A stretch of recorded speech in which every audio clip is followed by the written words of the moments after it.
Hello दोस्तों, नमस्कार। मैं हूं ब्रजेंद्र और एक बार फिर से आपके लिए एक नया लेक्चर लेके हाजिर हुआ हूं। आज मैं बात करने वाला हूं संज्ञा और कारक की। जी हां, नाउन एंड केस।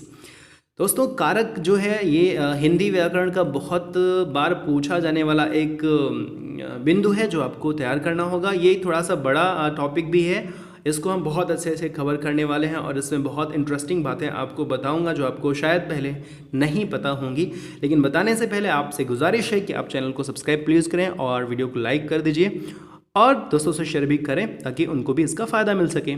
आइए शुरू करते हैं। कारक क्या है, जिसको इंग्लिश में केस कहते हैं।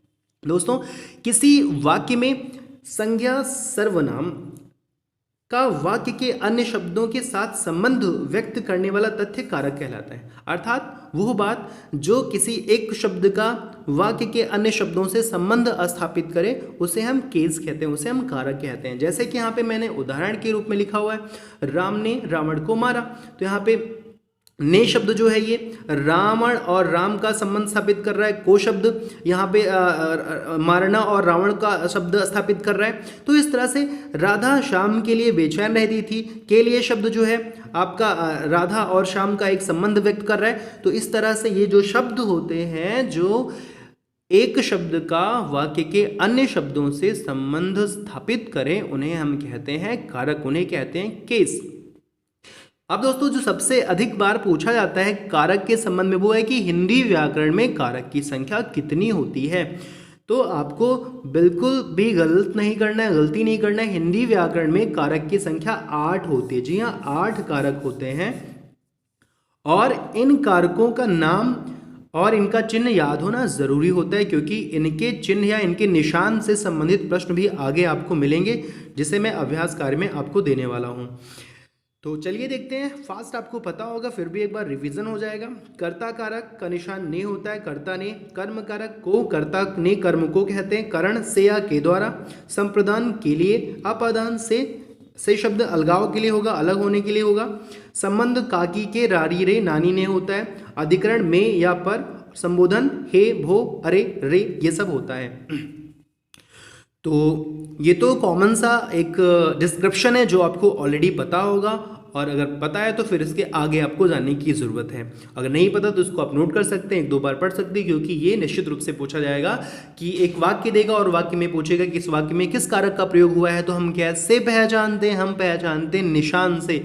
कैसे और क्या क्वेश्चन होंगे आगे मैं उसको आपको बताने वाला हूँ। दोस्तों, एक बहुत ही इंपॉर्टेंट डिस्क्रिप्शन मैं आपको देने जा रहा हूँ जो आपको याद रखना होगा।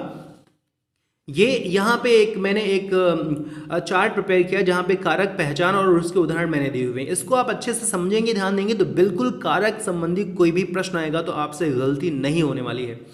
दोस्तों देखिए, सबसे पहले यहाँ पे कर्ता कारक लिखा है। इसकी पहचान क्या है? कर्ता कारक कहते किसे हैं?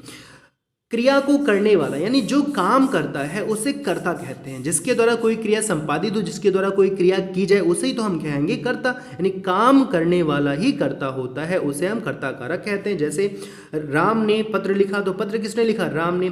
श्याम गाना गाएगा, तो गाना कौन गाएगा? श्याम। तो कौन या किसके के द्वारा जब प्रश्न करते हैं तो वहां पे जो आंसर आता है कह लीजिए वही होता है कर्ता। तो कौन गाना गाएगा? राम गाना गाएगा। कौन पत्र लिखा? राम। तो कौन या किसने से जो क्वेश्चन करते हैं उसके उत्तर के रूप में जो शब्द आता है उसे हम कहते हैं कर्ता। और आप जानते हैं कि भाई ने शब्द जो होता है इसका निशान होता है कर्ता ने। तो राम ने, श्याम ने, उसने, मैंने। लेकिन जब ने शब्द ना आए तो क्या हम पहचान नहीं पाएंगे? बिल्कुल पहचान। अब यहाँ पे क्या है? राम गाना गाएगा, यहाँ ने, राम ने गाना गाएगा तो बिल्कुल नहीं होना है ना, कोई गलत हो जाएगा। तो ने शब्द हर बार नहीं आता है, कभी कभी ने के बिना भी करता आता है। तो वो आपको ध्यान देना होगा। जो काम करे, चाहे वहां पे ने आए चाहे ना आए, अगर वो काम कर रहा है तो वो होगा कर्ता कारक। जी हाँ। कर्म कारक किसे कहेंगे भाई? कर्म कारक जिससे क्रिया प्रभावित होती है, यानी जिस शब्द के द्वारा क्रिया पे असर पड़ता है या क्रिया प्रभावित होते, उस शब्द को हम कर्म कारक कहते हैं। अब उदाहरण के रूप में देखिए, उसने राम को डंडा मारा। तो यहाँ पे भाई क्रिया प्रभावित हो या क्रिया का प्रभाव पड़े, तो डंडा मारने का प्रभाव किस पे पड़ेगा? राम पे। उसने राम को डंडा मारा, तो यहाँ पे क्या हो जाएगा? राम को, ये आपका शब्द क्या, ये है कर्म कारक। जी हाँ। मैंने पत्र फाड़ दिया, अब फाड़ने का असर किस पे पड़ने वाला है? फाड़ना किससे प्रभावित हो रहा है? पत्र से। तो मैंने पत्र फाड़ दिया, तो पत्र क्या है? ये कर्म कारक है, कर्म है। तो जिससे क्रिया प्रभावित हो या जिस शब्द पर क्रिया का असर पड़े उसे हम कहते हैं कर्म कारक। ऐसे करण कारक क्या है? क्रिया का साधन या उपकरण, यानी क्रिया जिस चीज के द्वारा की जाए, क्रिया जिस उपकरण के द्वारा की जाए, जिस साधन के द्वारा की जाए, उसमें होता है करण कारक। जैसे रवि ने कुत्ते को डंडे से मारा, तो कैसे मारा? डंडे से। तो डंडे से में क्या है? ये करण कारक। साधन क्या है? डंडा है, डंडे से। हम चाकू से फल काटते हैं, सब्जी काटते हैं, तो यहाँ पे फल कैसे काटते हैं? किससे काटते हैं? चाकू से। तो साधन क्या है? चाकू। तो यहाँ पे क्या है? करण कारक है। तो बहुत आसान है, जिस उपकरण या साधन के द्वारा काम हो उसे हम कहते हैं करण कारक। संप्रदान की बात करें, संप्रदान भी बिल्कुल आसान है। जिसके लिए क्रिया की जाए, जिस व्यक्ति के लिए, जिस शख्स के लिए क्रिया की जाती है, उसमें संप्रदान कारक होता है। उसने सोनी के लिए गिफ्ट खरीदा, तो सोनी के लिए इसमें क्या है? संप्रदान कारक। अनेक वीर देश के लिए शहीद हो गए, तो यहाँ पे देश के लिए में क्या है? आपका संप्रदान कारक। अपादान कारक, जिससे कोई वस्तु अलग हो या जिससे कोई अलगाव हो, उसमें होता है अपादान कारक। और वो वस्तु स्थिर होती है, यानी जिस स्थिर वस्तु से कोई चीज अलग हो उस स्थिर वस्तु में अपादान कारक होता है। जैसे कहा गया वह घोड़े से गिर गया, तो घोड़े से में क्या है? अपादान, क्योंकि घोड़े से अलग हो रहा है, घोड़े से गिर रहा है, यहाँ से डिवाइडेशन और सेपरेशन हो रहा है, तो वो घोड़े से गिर गया। घोड़े से गिर गया में क्या है? अपादान कारक। पेड़ से पत्ते गिरते हैं, बहुत ही क्लासिक एग्जांपल है। पेड़ से पत्ते गिरते हैं, तो पेड़ से पत्ते अलग हो रहे हैं, अलगाव हो रहा है, तो क्या है? आपका ये अपादान कारक है। वो विद्यालय से घर आ रहा है, तो विद्यालय से अलग हो रहा है घर के लिए, तो क्या हो जाएगा? इस तरह के सभी वाक्यों में अपादान कारक होगा। कभी कभी अपादान और करण में कंफ्यूजन होता है, करण जुड़ाव के लिए होता है। दोस्तों करण जो है तो ये प्लस के लिए होता है। कुछ शब्द होता है, जैसे कहा गया कि वह मुझसे मिलने आया, तो मुझसे मिलने आया, वहाँ पे जो शे आ रहा है वो मिलने के संदर्भ में, यानी कि जुड़ाव, तो जुड़ाव का अर्थ होगा तो करण हो जाएगा। दोस्तों जुड़ाव के संदर्भ में जो से आता है वो करण कारक होता है, अलगाव के संदर्भ में जो से आएगा वो हो जाएगा अपादान। तो इसमें कंफ्यूजन नहीं होनी चाहिए। अगला है संबंध कारक। अब यहाँ पे क्या है भाई? संबंध अपने नाम से स्पष्ट है कि जिससे संबंध स्थापित हो, जिससे संबंध का बोध हो, वो संबंध कारक होगा।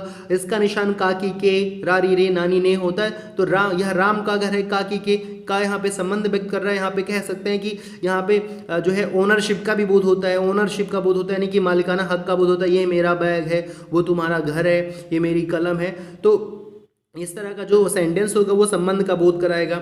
वो अपनी माँ से बात कर रही थी, तो अपनी यहाँ पे नानी जो निशान है, काकी के नानी ने रारी रे निशान होता है, तो वो अपनी माँ से। तो अपना शब्द क्या है? ये हमारा जो है एक संबंध का बोध करा है। तो अपने शब्द में क्या है? यहाँ पे आपका संबंध कारक है। यह मेरा बैग है, तो फिर से वही मेरा बैग है, तो ये क्या है? संबंध का स्थापित कर रहा है, तो संबंध कारक हो जाएगा।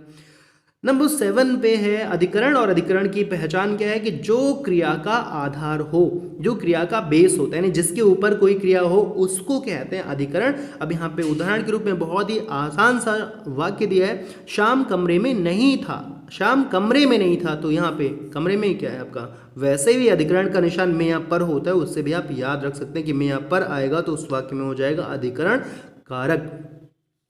और अंतिम जो आपको पता है संबोधन, तो संबोधन में क्या होता है? इसके द्वारा हम किसी व्यक्ति को संबोधित करते हैं, किसी व्यक्ति को पुकारते हैं, किसी व्यक्ति को आवाज देते हैं, तो वो होता है संबोधन। हे राम तुम कहाँ हो? अरे भगवान अब क्या होगा? तो इस तरह के जो होते हैं इनके पास संबोधन चिन्ह भी होता है, ये आप जानते हैं। तो ये बहुत ही आसान है। इस तरह से अगर आप इनको प्रिपेयर करते हैं तो बहुत ही आसानी से आप इसके प्रश्न जो आएंगे इस रूप में वो आप कर पाएंगे, और ये काफ़ी इंपॉर्टेंट है। दोस्तों इसका एक अभ्यास कार्य मैं अगले वीडियो में दूंगा, और ये चैलेंज आप सभी के लिए रहेगा कि उसमें 10 क्वेश्चन होंगे, उन 10 क्वेश्चनों को आप 10 के 10 सही कर पाएँ, ऐसा चैलेंज मैं आपको दूंगा। और देखते हैं आप इसको प्रिपेयर करके उसमें क्या 10 में 10 पाते हैं कि नहीं। जस्ट इसके बाद का वीडियो होगा, उसमें मैं आपको इससे संबंधित एक अभ्यास कार्य दूंगा जो काफ़ी इंटरेस्टिंग होगा, और आई होप आप 10 में 10 कर पाएँ। दोस्तों कैसा रहा लेक्चर ज़रूर बताएं, और वीडियो को लाइक करें, शेयर करें, चैनल को सब्सक्राइब करना ना भूलें। आपकी तैयारी के लिए बहुत सारी शुभकामनाएं। Have a good luck. Thank you so much. जय हिंद, जय भारत।